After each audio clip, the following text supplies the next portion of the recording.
வணக்கம் மைடிய நண்பா நண்பீஸ், நான் உங்களில் ஒருவர் ஜேகே.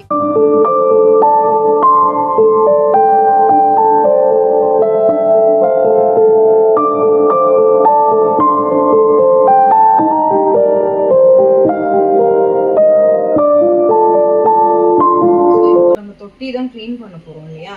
இது பாத்தீங்கன்னா தெரியும், எங்க ஃபிஷ் டேங்க் வந்து ஆக்சுவலா வந்து இது பெரிய ஃபிஷ் டேங்க் தான். இது ஒரே ஒரு ஃப்ளாரான் மட்டும் தான் இருக்கு உள்ள. ஸோ இப்போ எங்கள் டேங்க் பார்த்துக்கோங்க, இப்படி தான் இருக்குது டேங்க்கு. ஆல்மோஸ்ட் வந்து ஒரு 1 month ஆயிடுச்சு நாங்கள் வந்து ஃபிஷ் டேங்க் க்ளீன் பண்ணி. ஸோ யூஸ்வலாகவே வந்து பார்த்தீங்கன்னா எங்கள் வீட்டில் வந்து நான் தான் பண்ணுவேன் ஃபிஷ் டேங்க் க்ளீனிங். ஸோ இந்த glass fish tank 2 fish tank இருக்குது. ஸோ இது வந்து கிளாஸ், இது வெளியில் இருக்குது. உள்ளே வந்து 4 ஷார்க் பேபிஸ் இருக்குது. அது வந்து ஃபைபர் டேங்க்ல இருக்குது. ஃபர்ஸ்ட் நம்ம இந்த ஃபிஷ் டேங்க் எப்படி க்ளீன் பண்ணுறது அப்படின்னு சொல்லிட்டு பார்க்கலாம். ஸோ இதில் பார்த்தீங்கன்னா ஒரே ஒரு ஃபிஷ் தான் இருக்குது, ஃப்ளாரான் இருக்குது. இவர் பேர் வந்து ராக்கி பாய். இவர் வாங்கிட்டு வரும்போது ரொம்ப குட்டி. ஸோ ஃப்ளாரான் கூட ஆக்சுவலாக பார்த்தீங்கன்னா வேற எந்த மீனுமே வந்து பேர் ஆகாது, செட் ஆகாது. ஸோ அதனால அவர் மட்டும்தான் இதில் இருப்பார், நல்லா தனிக்கட்டு ராஜா மாதிரி. ஸோ அவரோட ஃபுட்டுலாம் என்னென்னு சொல்லிட்டு நான் காமிக்கிறேன். ஸோ ஃபர்ஸ்ட் வந்து ஃபிஷ் டேங்க் பார்த்துருங்க எப்படி இருக்குன்ட்டு. ஆல்மோஸ்ட் டேங்க் பார்த்தீங்கன்னா கிட்டத்தட்ட ஒரு 4 குடம் தண்ணி பிடிக்கும், பெரிய ஃபிஷ் டேங்க் இது. ஸோ இது க்ளீன் பண்ணுறதுக்கு வந்து மேக்ஸிமம் வந்து ஒரு 20 minutes தான் எடுக்கும். அதுக்குள்ளே வந்து நம்ம இப்போ எப்படி க்ளீன் பண்ண பார்த்துட்டா, இதுதான் அதோட மெயின் எக்யூப்மெண்ட். நம்ம க்ளீன் பண்ணுறதுக்கு நிறைய பேர் ஃபிஷ் டேங்க் வச்சிருக்கவங்க வீட்டிலலாம் இது இருக்கும். ஸோ இதை பம்ப் பண்ணி இதில் இருக்கிற அந்த டர்ட் வாட்டர் எல்லாமே எடுத்துட்டு நம்ம வந்து எல்லாமே நல்லா ஃபுல்லாக ஸ்க்ரப்பர் வச்சு வாஷ் பண்ணிட்டு அதுக்கப்புறம் வந்து நல்லா ஃப்ரெஷ் வாட்டரை ரீஃபில் பண்ண வேண்டியது. நம்ம ஸ்க்ரப்பர் வச்சு வாஷ் பண்ணும்போது என்ன மாதிரியான ஸ்க்ரப்பர் யூஸ் பண்ணணும், எப்படி யூஸ் பண்ணணுன்றது நான் சொல்கிறேன். ஸோ ஃபர்ஸ்ட் இது எப்படி யூஸ் பண்ணுறது பார்த்துக்கோங்க. ஸோ இது ஆக்சுவலாக வந்து 2 போல்ஸ் இருக்குது இல்லையா? ஒன்று வந்து உள்ளே விட்டுறணும், விட்டுட்டு இதில் பாருங்கள், இதை நீங்கள் பம்ப் பண்ணிங்கன்னா உங்களுக்கு ஆட்டோமேட்டிக்காக இதில் வந்து தண்ணி வர ஆரம்பிச்சிடும். ஸோ உள்ளே நம்மளுக்கு எங்கெங்கெல்லாம் டர்ட் இருக்கும் நீங்கள் அந்த இடத்துல எடுத்துகிட்டு போனீங்கன்னா அந்த டர்ட் எல்லாமே இது சக் பண்ணி எடுத்துரும். ஸோ இப்படி சக் பண்ணி எடுக்கும் போது நம்மளுக்கு சீக்கிரமாக வந்து அந்த டர்ட் வெளியில் வந்துடும். இது ஒரே ஒரு ஃபிஷ்ஷு அப்படி இருக்கிறதால எங்களுக்கு வந்து ரொம்ப டர்ட் ஆகாது. கிட்டத்தட்ட ஒரு 1 மாதம் ஆயிடுச்சு க்ளீன் பண்ணி. எங்களுக்கு ரொம்ப டர்ட் ஆகாது. ஃபுட்டுமே பார்த்தீங்கன்னா நாங்கள் வந்து கரெக்டாக எப்படி தேவையோ அதில் தான் கொடுப்போம். அவர் ரொம்ப பசியில் இருக்கார். அவர் என்னை வந்து க்ளீன் பண்ணவே விட மாட்டேங்கிறாரு, சுற்றி வந்துட்டு இருக்காரு. ஒரு வாட்டி கடுக்கி வேறு செஞ்சுட்டார் அவர். பயங்கர சுட்டி எங்களோட ராக்கி பாய். ஸோ இந்த மாதிரி நம்ம டர்ட் இருக்கிற இடத்துலலாம் எடுத்துகிட்டு போயிட்டோன்னா பாருங்கள், இதுக்கு கீழே எவ்வளோ டர்ட் பார்த்தீங்களா?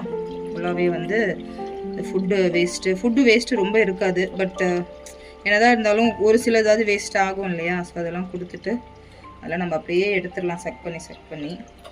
ஓரளவுக்கு நம்மளுக்கு தண்ணி வந்து நம்ம சக் பண்ணி எடுத்துட்டோம்னா அதுக்கப்புறமா நம்ம ஸ்க்ரப்பர் வச்சு க்ளீன் பண்ண வேண்டியதான். ஸோ நாங்கள் வந்து இதுக்குள்ளே வந்து எந்த ஒரு decorative items like pebbles, marbles எதுவுமே போடலை. க்ளீன் பண்ணுறதுக்கு சிரமமாக இருக்குது அப்படின்னு சொல்லிட்டு அப்படியே விட்டு இருக்கோம்.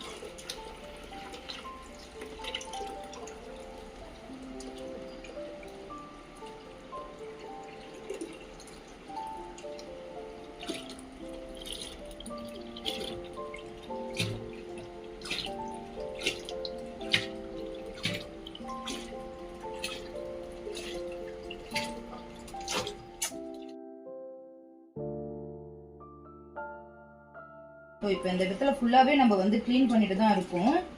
நீங்கள் ஃபுல் டேங்க் தண்ணி எடுக்கணும் அப்படின்னு சொல்லிட்டு அவசியம் இல்லை. நம்ம டர்ட் எல்லாமே ஃபுல்லாக எடுத்துட்டு, ஆனால் இந்த தண்ணி வந்து இந்த பழைய தண்ணி வந்து கொஞ்சம் வந்து ஃபிஷ் டேங்க்கில் இருக்கணும்.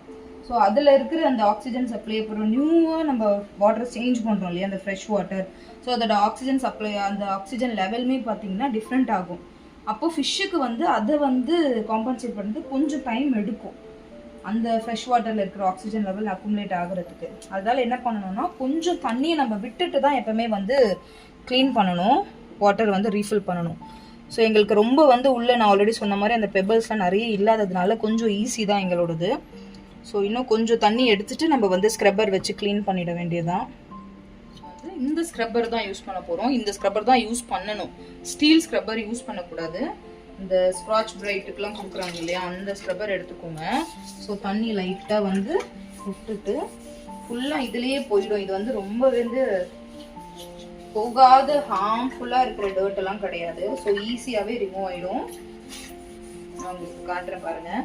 ஸோ இந்த இடத்துல பார்த்தீங்கன்னா உங்களுக்கு தெரியும் எவ்வளோ ஸ்ட்ரெயின் இருக்குன்ட்டு. இந்த பாருங்கள், ஈஸியாக போயிடும். எல்லாமே ஈஸியாக போகிற மாதிரி இருக்கிற அந்த ஸ்ட்ரெயின் தான் இருக்கும், ரொம்ப இருக்காது. அந்த ஃபுட் பார்ட்டிகல்ஸோட ஸ்ட்ரெயின்ஸ் தான் இருக்கும். அதோட வேஸ்டேஜ் இருக்கும், எங்கள் ராக்கி பாயோட வேஸ்டேஜ். ஸோ இந்த பேர் வந்து செலக்ட் பண்ணுறது பார்த்தீங்கன்னா எங்கள் மகன் தான்.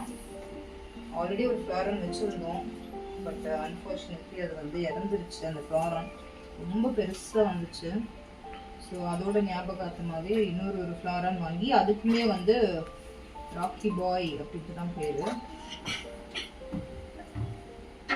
ஸோ நிறைய பேர் வந்து இது வந்து ஒரு சைன் ஆஃப் லக்கு, வாஸ்துக்கு அப்படின்லாம் சொல்லுவாங்க. பட் நாங்கள் வந்து ஃபிஷ் வந்து எங்களுக்கு வந்து ரொம்ப நாளாகவே எங்கள் வீட்டிலவே இருக்குது. ஃபிஷ்ஷு எப்பவுமே வந்து ஏதாச்சும் ஒரு ஃபிஷ் வந்து வளர்த்துட்டே தான் இருக்கும். அது சைன் ஆஃப் லக்கை தாண்டி it's a part of our family அதே ஃபிஷ் எப்பவுமே. ஸோ நிறைய ஃபிஷ் வைக்கணுன்ட்டு, பட் இது வந்து ஒன்று தான் இருக்குன்றதுனால இன்னொரு ஃபிஷ் டேங்க் வாங்கி அதில் வந்து 4 ஷார்க் இருக்குது. அந்த ஃபிஷ் டேங்க்மே நான் காமிக்கிறேன். பட் இன்னைக்கு அதை க்ளீன் பண்ணுறது எடுக்க முடியாது, ஏன்னா அது இப்போ ரீசெண்டாக தான் க்ளீன் பண்ணினோம்.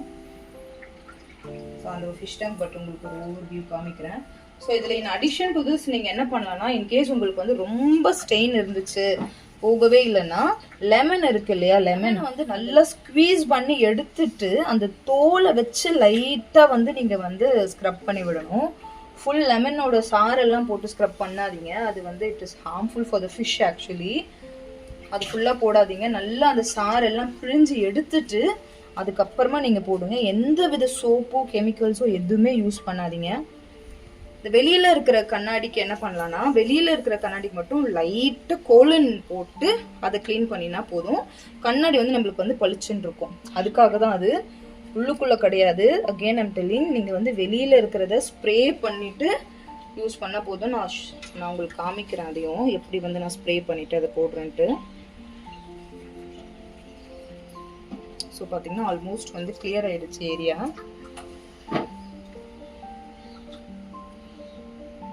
இப்போ நல்லா ஸ்க்ரப் பண்ணியாச்சு.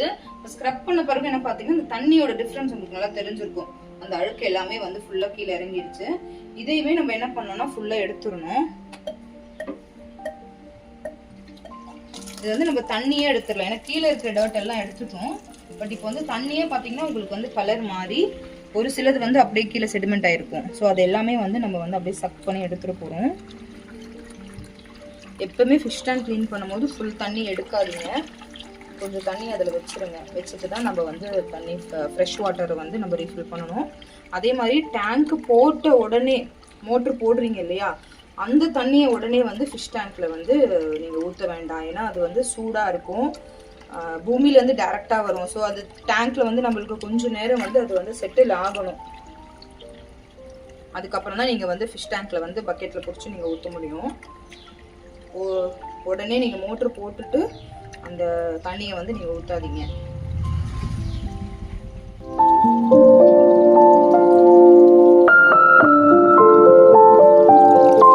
பார்த்தீங்கன்னா ஃபுல்லாக நம்ம முடிச்சாச்சு. இப்போ வெளியில் மட்டும் நம்ம க்ளீன் பண்ணிடுவோம். நான் சொன்ன மாதிரி கோலன் தான், லைட்டாக ஸ்ப்ரே பண்ணிவிட்டு ஒரு நல்ல ஒரு வெட் கிளாத், காட்டன் கிளாத் இருந்தால் பெஸ்ட்டு. அதை எடுத்து நல்லா நீங்கள் வந்து வைப் பண்ணி விட்டுடுங்க. ஸோ போட்ட உடனே தண்ணி அப்படியே ஃப்ரெஷ்ஷாக இருக்காது, நம்ம மோட்ரு போட்டிருக்கோம், அது எல்லாமே நல்லா கொஞ்சம் செட்டில் ஆன உடனே தான் நம்மளுக்கு வந்து தண்ணி வந்து பியூரிட்டி கிடைக்கும். நான் உங்களுக்கு அப்பயும் காமிக்கிறேன் கொஞ்சம் நேரம் கழிச்சு எப்படி இருக்குது அப்படின்றதும். ஆக்சுவலாக இந்த ஃப்ளாரனுக்கு பார்த்தீங்கன்னா ஹீட்டர் வந்து மஸ்ட்டு. ஸோ ஹீட்டர் வந்து நம்ம இப்போ குட்டி மீனாக இருக்குது, அதுவும் இல்லாமல் சம்மர் சீசன் வேறு, ஆல்ரெடியே வந்து தண்ணி வந்து வார்மாக தான் இருக்குது. இதுக்கு வந்து ரொம்ப சில்லுன்னு இருக்கக்கூடாது, தண்ணி வார்மாக தான் இருக்கணும். ஸோ சம்மர் சீசன் இது வந்து எங்களுக்கு என்ட்ரன்ஸ்லேயே இருக்கிறதுனால சரி ஓகே நல்லாவே வெயில் படுது, அதனால் நம்ம இன்னும் ஹீட்டர்லாம் போட்டு அதை இன்னும் ரொம்ப வெறுப்பேற்ற வேண்டாம் அப்படின்னு சொல்லிட்டு ஹீட்டர் வந்து இப்போதைக்கு ரிமூவ் பண்ணி வச்சுருக்கோம். ஆக்சுவலாக இது வந்து பெருசாக இருந்துச்சுன்னா இதுக்கு வந்து ஹீட்டர் ரொம்ப மஸ்ட்டு.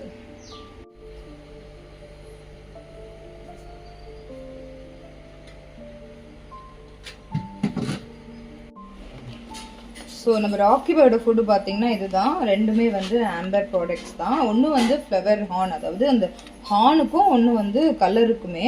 ஸோ இது பார்த்தீங்கன்னா அதோட அந்த மேலே இருக்கிற இல்லை அந்த குண்டை, அந்த ஹார்னுக்கு தான் வந்து இந்த ஃபுட்டு.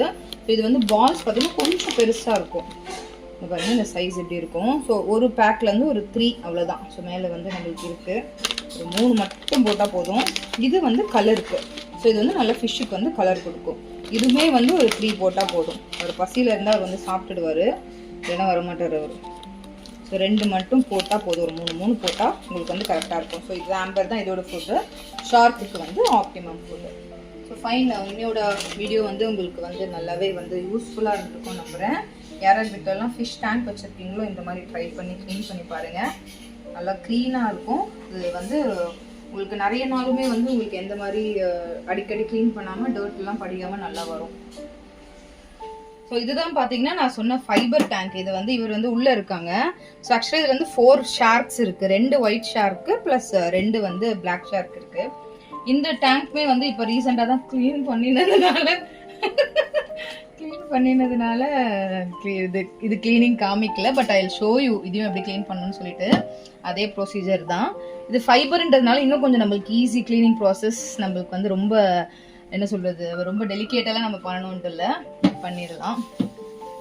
இதுவுமே வந்து நல்லா இருக்கும். ஸோ இந்த ஃபிஷ்ஷுக்கு நம்ம என்ன ஃபுட் யூஸ் பண்ணுறோம்னு சொல்லிட்டு நான் காமிக்கிறேன்.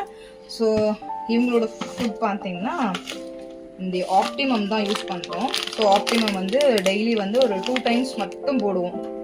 மார்னிங் போடுவோம், தென் நைட் போடுவோம். ஸோ அது போட்டாலே போதும். இதுக்கு ரொம்ப நம்ம ஃபுட்டு போட்டு அதை வந்து அப்படியே மந்தமாக்க வேண்டாம். ஸோ லைட்டாக நம்ம கொடுத்தனாலே போதும். அது வந்து அதுக்கு தேவையானதை எடுத்துட்டு வேணும்னா சாப்பிடுவாங்க, இல்லை விட்டுடுவாங்க.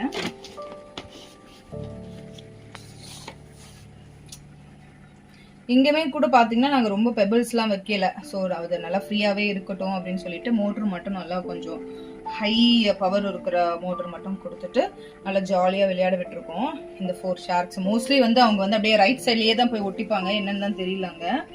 பட் நல்லா வளர்ந்துருக்கு ஷார்க்குமே. வீடியோவில் இங்கே ராக்கி பாயோட சந்திக்கிறேன். until then தன்யவாத். நான் உங்கள் இல்லொருவல் JK.